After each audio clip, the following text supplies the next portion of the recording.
Bien, vamos entonces a continuar con este tutorial, con el tutorial de MaxScript en el que estamos haciendo este arbolito y le estamos poniendo ramas. En el tutorial pasado lo que nos quedamos fue en crear un tronco, que esto lo estamos haciendo aquí. Estamos definiendo la variable trunkHeight para definir una altura aleatoria para el tronco, un radio aleatorio también.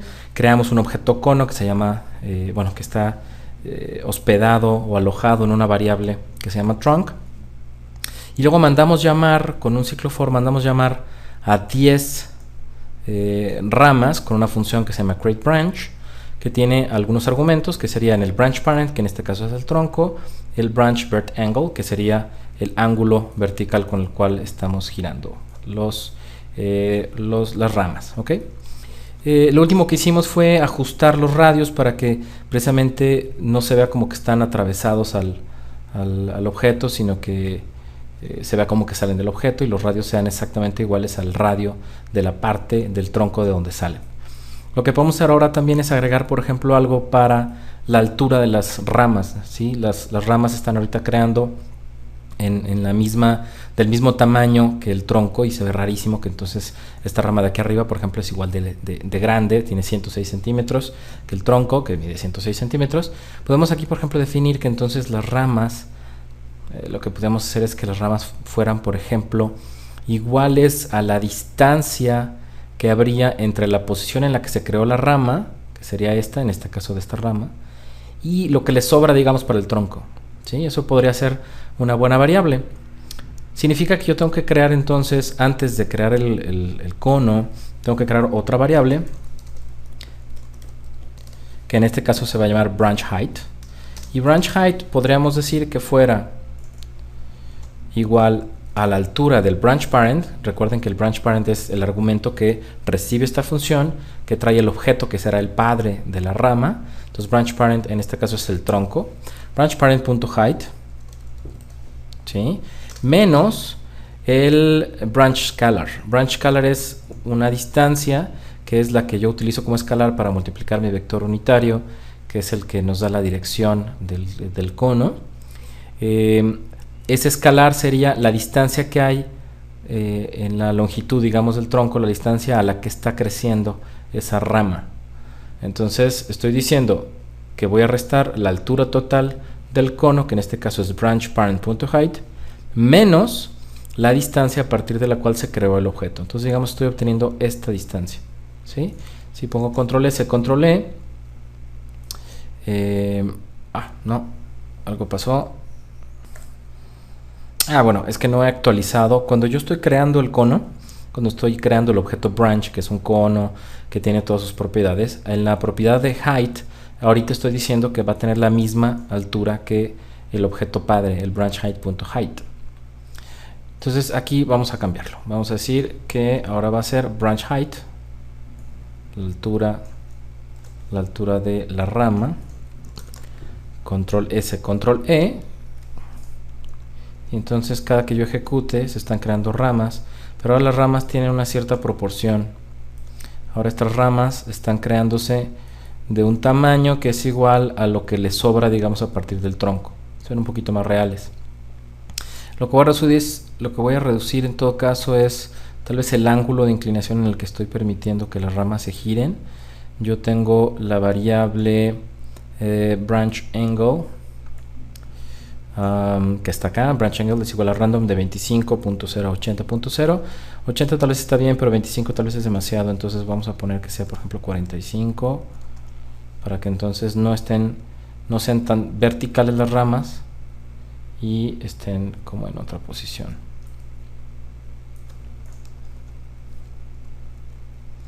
Todavía ahorita se ve un árbol no tan interesante.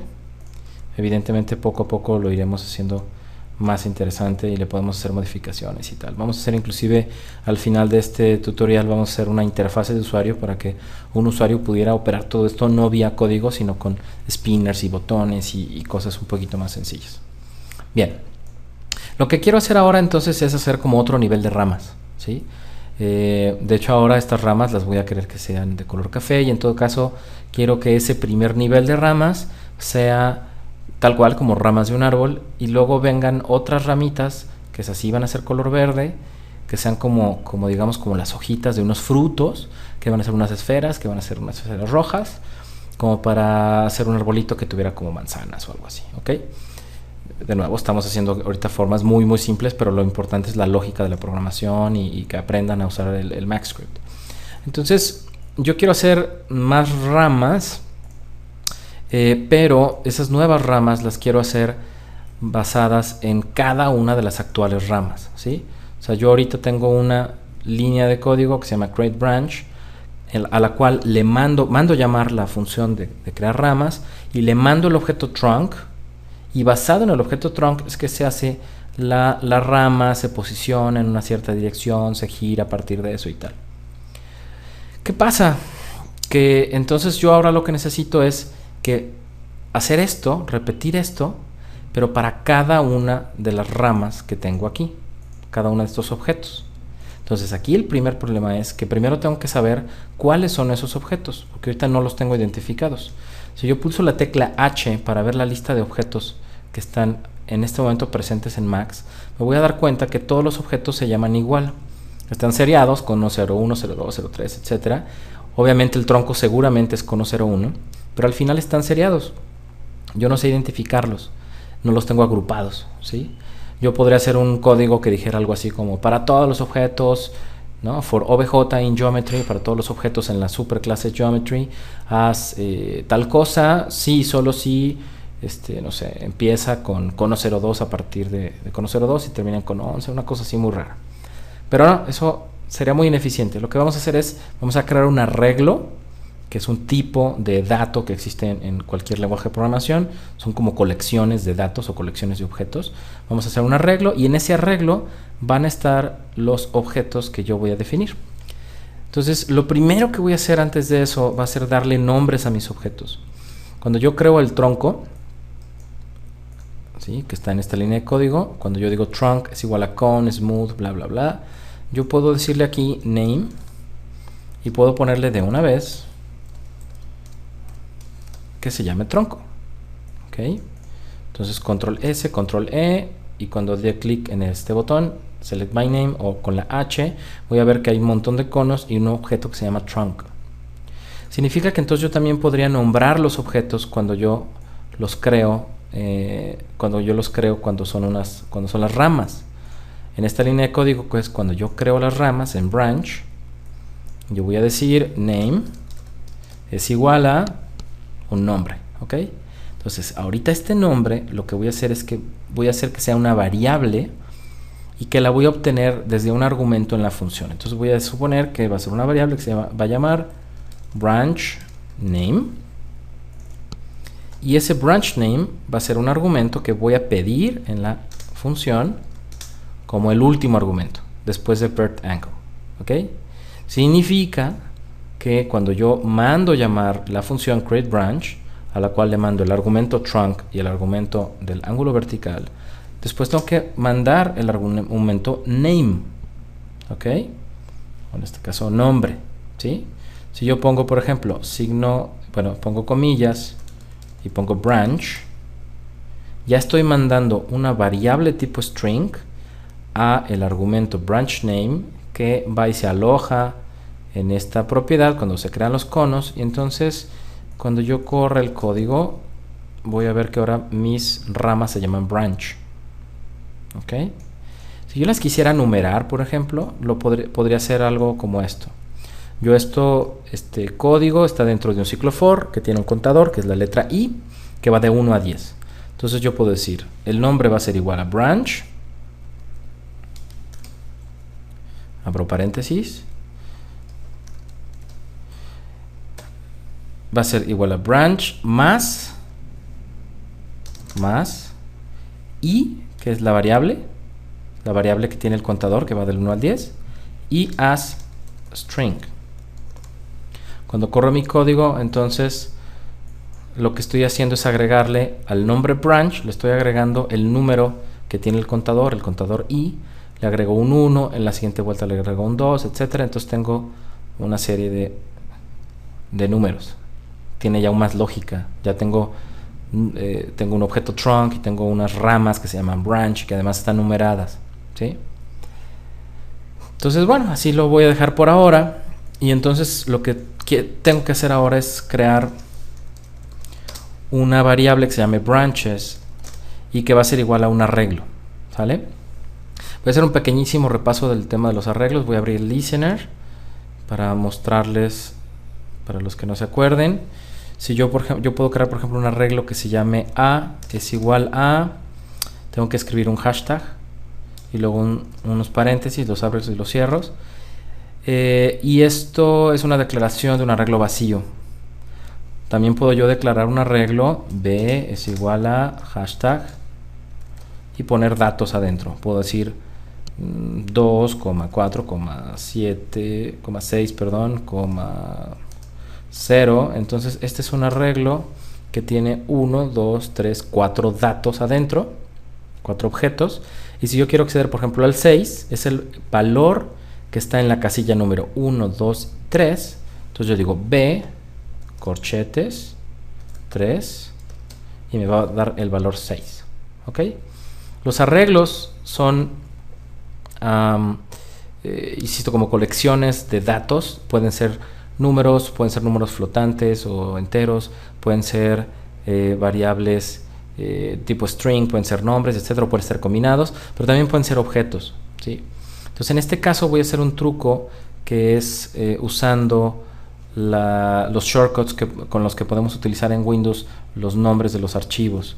Si recuerdan, por ejemplo, si yo en Windows quiero buscar una imagen JPG que yo sé que le puse el nombre perrito, ¿ok? Sí, yo le digo a Windows, búscame perrito.jpg, me va a buscar una imagen que se llama exactamente como yo escribí ahí, perrito, y que la terminación sea JPG. Pero si yo te digo perrito asterisco.jpg en Windows, lo que le estoy diciendo a Windows es, búscame cualquier archivo JPG que tenga primero la palabra perrito y tenga después cualquier otra cosa. Entonces puede ser perrito espacio rojo, perrito, no sé, lo que sea. Si yo digo signo de pesos perrito, perdón, asterisco perrito asterisco.jpg, estoy diciendo todos los archivos JPG que tengan cualquier cosa y luego la palabra perrito y luego cualquier cosa, ¿sí? Puedo decir inclusive asterisco.asterisco. Significa búscame todos los archivos, no importando sean JPGs, BMPs, doc, Excel, lo que sea, que tengan la palabra perrito, ¿sí?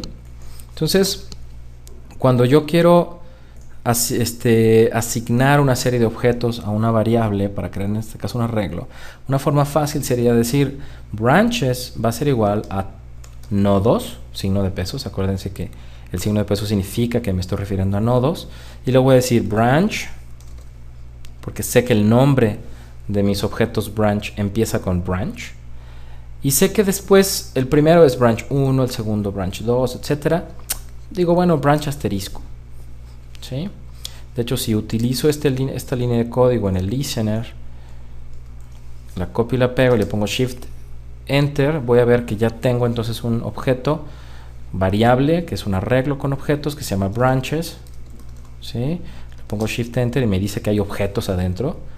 Aquí dice objetos, dos puntos, bla bla bla, objetos que se llaman branch. Entonces si yo pongo, por ejemplo, branches, abro y cierro corchetes y digo que el que está en la posición número 2, y me va a decir que es un cono que se llama branch 2, que está en la posición bla bla bla bla bla. ¿Ok? Entonces creo mi arreglo branches, y entonces después puedo crear un ciclo for que diga for obj, ok, in branches. Esa es una forma para todos los objetos en la colección branches. O puedo usar contadores también. Puedo decir para n en 1, 2, branches.count, ok, va a ser un ciclo for que va a dar vueltas tantas como objetos tenga branches. Branches.count es la forma de obtener el número de datos o el número de objetos que en este caso tiene el arreglo branches. Para cada uno de esos objetos branch, yo voy entonces a copiar este código y lo voy a pegar aquí. Voy a decir que voy a crear con un ciclo for no voy a crear 10 ramas por cada rama verde, sino voy a crear tal vez 5 ramas. Entonces mando a llamar la función createBranch, pero ya no voy a mandar llamarla mandándole el parent trunk, ¿sí? Ahora lo que voy a hacer es que le voy a mandar, para cada una de las veces que la mando a llamar, tengo que mandarle primero la branch 1, luego la branch 2, luego la branch 3, etc. Entonces este objeto en realidad va a ser el branches, que es mi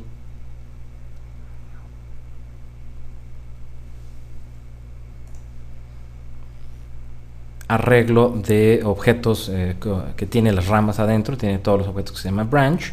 Entonces voy a decir branches, abro y cierro los corchetes, y entonces voy a poner aquí adentro el contador que está en el ciclo for de afuera, que es el que va viajando en los diferentes objetos branch, ¿ok? En este caso es el contador n, ¿sí?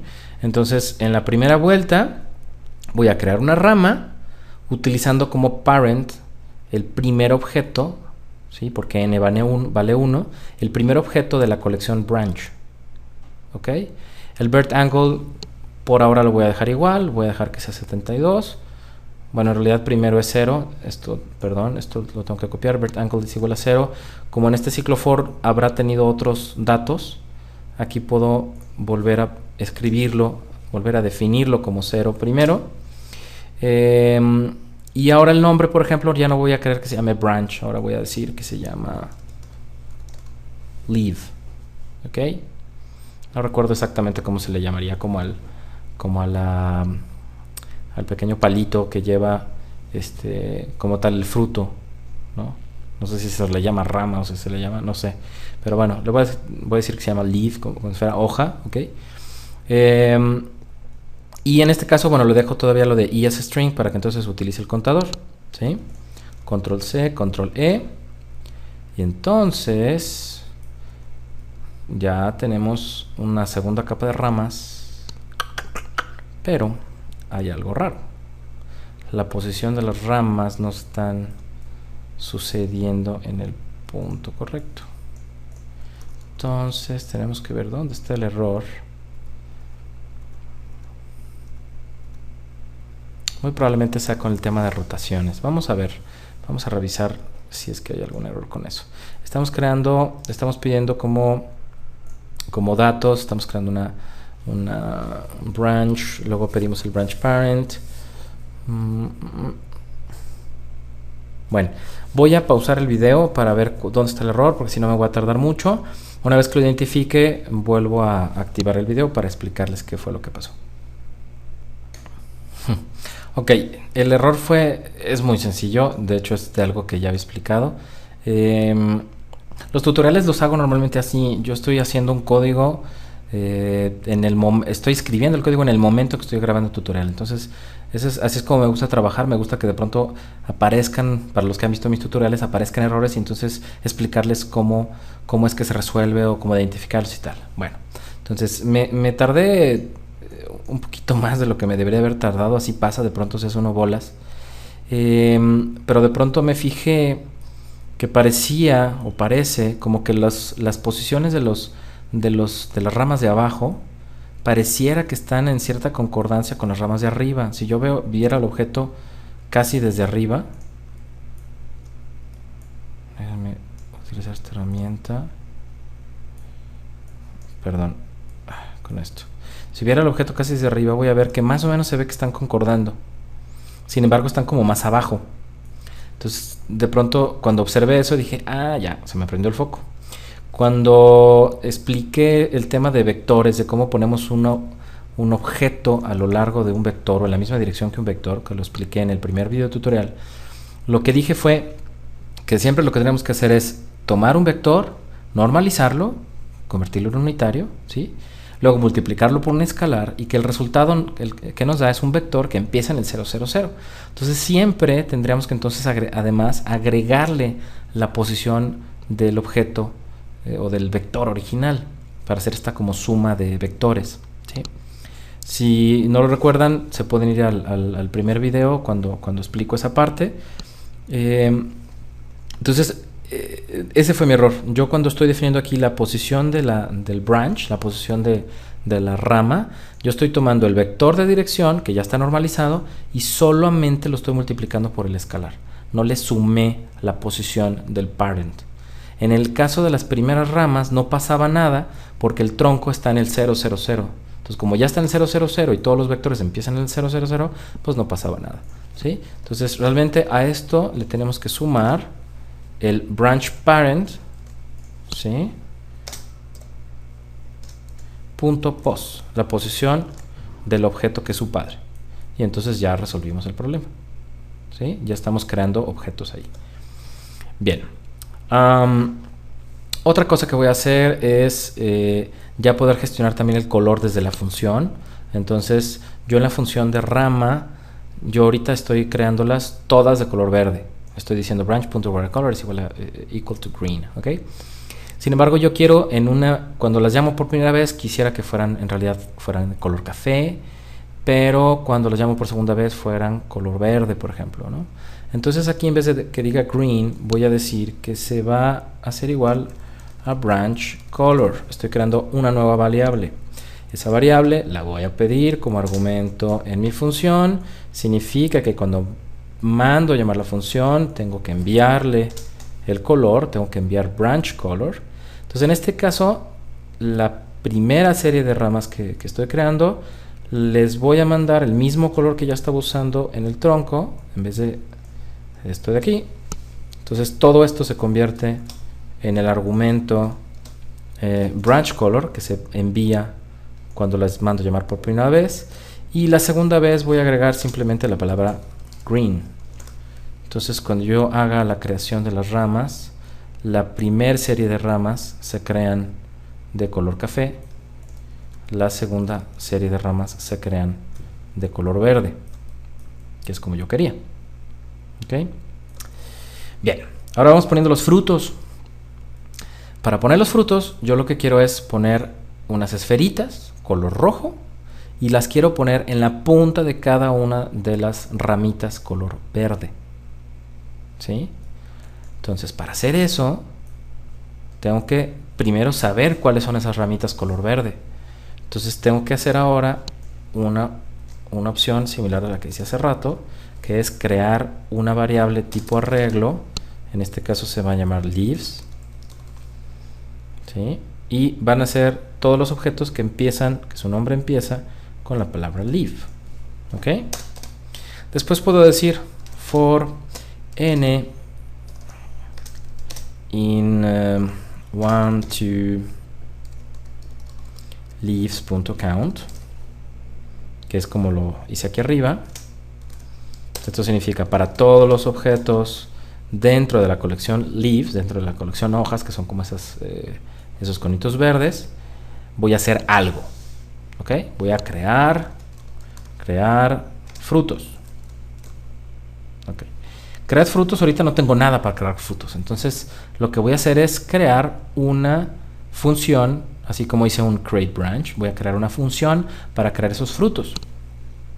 Entonces voy a irme a donde tengo las funciones y abajo de la función create branch voy a crear otra función, fn create fruit, crear fruto. ¿Y qué variables voy a pedir? Bueno, voy a pedir fruit parent. Yo necesito saber cuál es el objeto del que quiero pedir o quiero crear ese fruto. Y voy a suponer que también quiero controlar desde que yo mando esa función, quiero controlar, por ejemplo, el color. Entonces voy a decir que también quiero pedir el argumento fruit color. Pongo un igual, abro y cierro paréntesis. Y entonces adentro lo que voy a hacer es que voy a crear un objeto fruit que va a ser igual a una esfera. ¿Ok? ¿Qué propiedades tienen las esferas? Bueno, pues por ejemplo tienen radio. ¿Ok? Tienen un radius. ¿De qué radio puedo ponerle? Bueno, por ejemplo, el radio pudiera ser obtenido, por ejemplo, del mismo parent, ¿sí? En esta ramita verde va a aparecer una pelotita roja, en esta también. Entonces puede ser que se vería bonito que tal vez la fruta que está en esta rama pequeña sea un poco más pequeña, bueno, sea digamos con un tamaño proporcional a la ramita, esta que está en una rama más grande sea una fruta más grande también. Entonces yo podría decir que tal vez el radius va a ser igual al fruit parent punto radius 1. Recuerden que el objeto que voy a utilizar en este caso como parent es un cono, y los conos tienen radius 1 y radius 2, tienen dos propiedades. Entonces puede ser, por ejemplo, radius 1 por 2, puede suponer. Y voy a abrir paréntesis. Otra propiedad que tienen las esferas son los segmentos. No recuerdo exactamente cómo se escribe, entonces voy a crear una esfera rápido y voy a ver cómo se escribe. Es sex, ¿ok? Esa es la otra propiedad.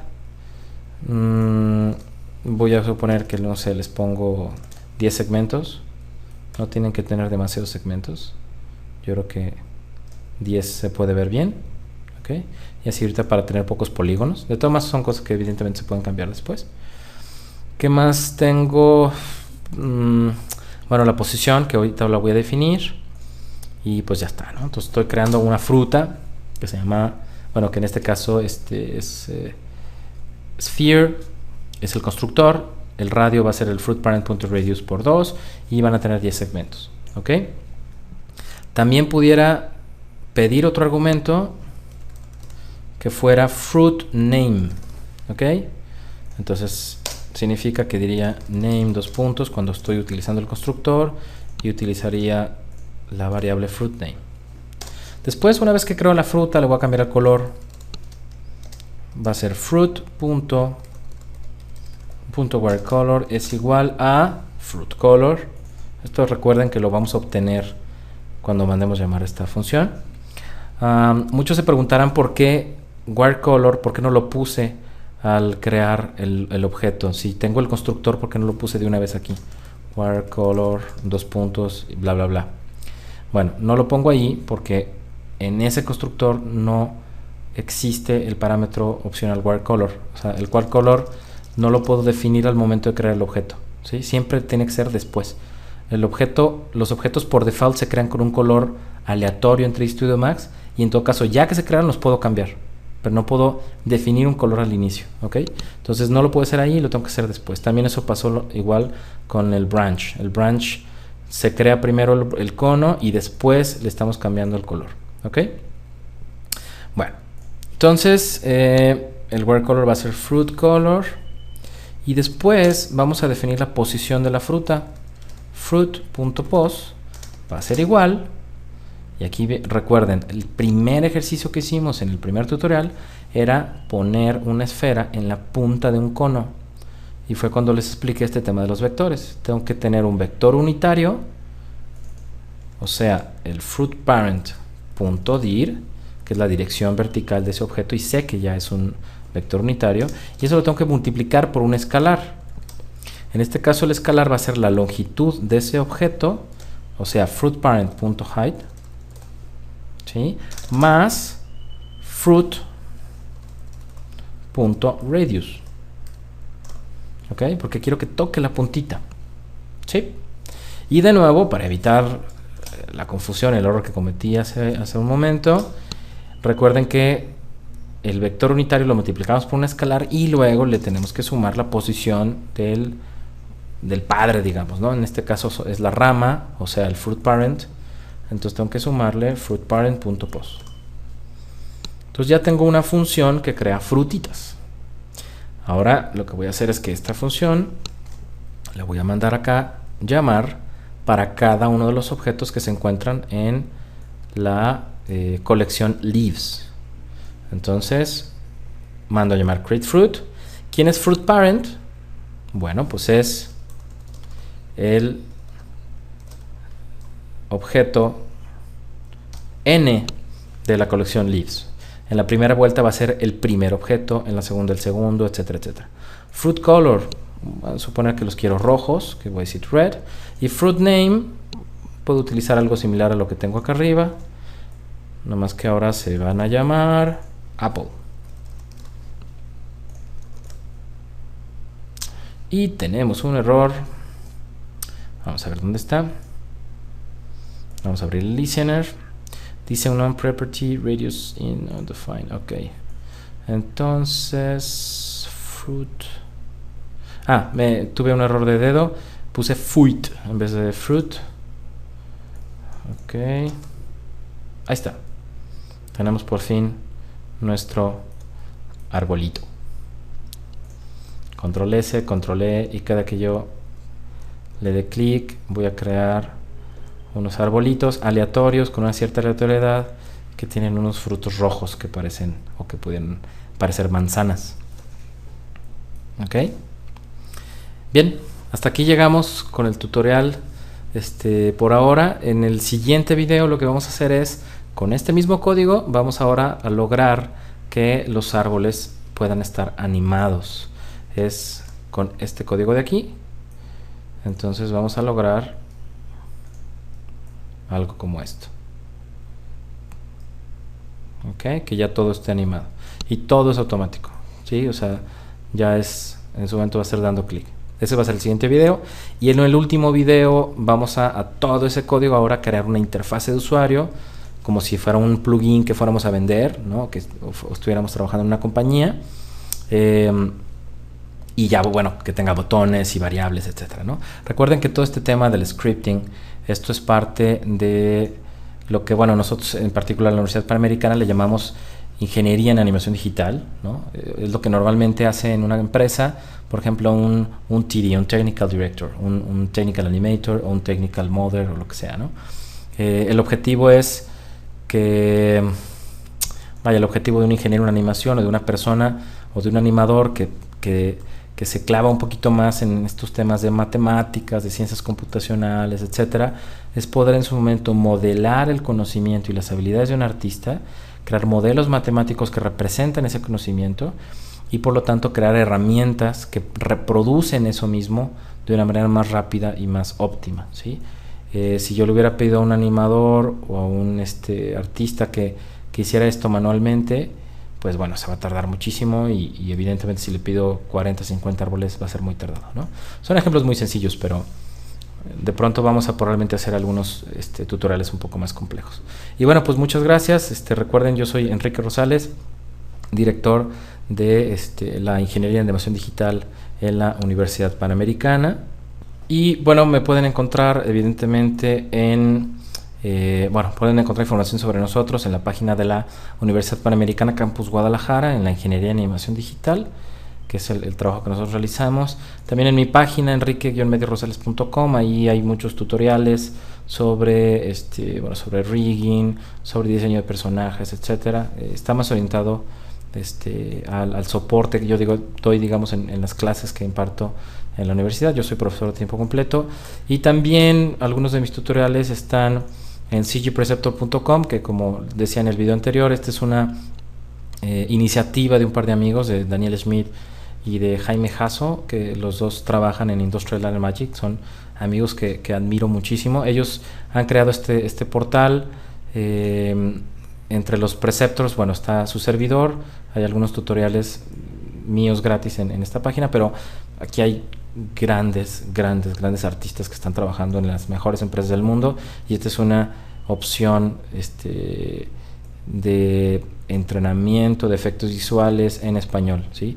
Estamos muy ligados, la Universidad Panamericana también con CG Preceptor. De hecho, en la universidad llevamos cursos, los chavos llevan cursos acerca de esto, ¿no? Entonces, bueno, nunca había hecho un comercial en mis videos, pero creo que ahora sí valía un poquito la pena porque sí es importante, ¿no? Tanto promocionar la carrera, que es prácticamente la única que en Latinoamérica se está impulsando en este sentido, ¿no? Estamos tratando de crear technical directors, lo que necesita la industria, las industrias grandes.